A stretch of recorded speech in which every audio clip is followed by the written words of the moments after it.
Ndabahaye amahoro mwese mukunda imico n'akaranga vy'Uburundi. Uyu munsi turabandanya twiga ikirundi. Tugomba turabe icamwa bita ibungo. Hari abavuga amabungo ni mu bwinshi, hari n'abavyita ibinyota, bivana naho uherereye. Twarabonye igice c'igihugu bavuga ibinyota, hari naho twabonye bavuga amabungo, bivana naho umuntu aherereye. Hari naho twabonye bavuga muri rusangi ko hari amatunda.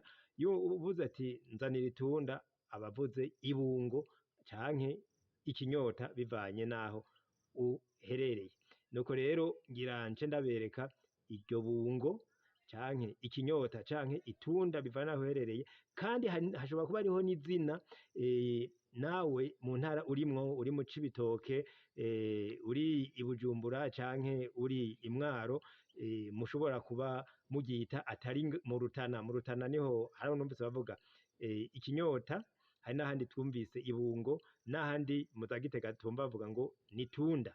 Nuko rero wewe nawe uraguca utwunganira, mbega iryo bungo niwaribona ku gicapu uca umenya yuko nawe iwanyu muryita ngwiki. Murakoze rero kugira ngo tuze kubandanya tuyaga, mugire amahoro.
Ego murakoze cane. Ibungo muraribonye, tuzobandanya tuyaga mu bindi biganiro vyo hanyuma. Mbega iwanyu naho muryita ngwiki?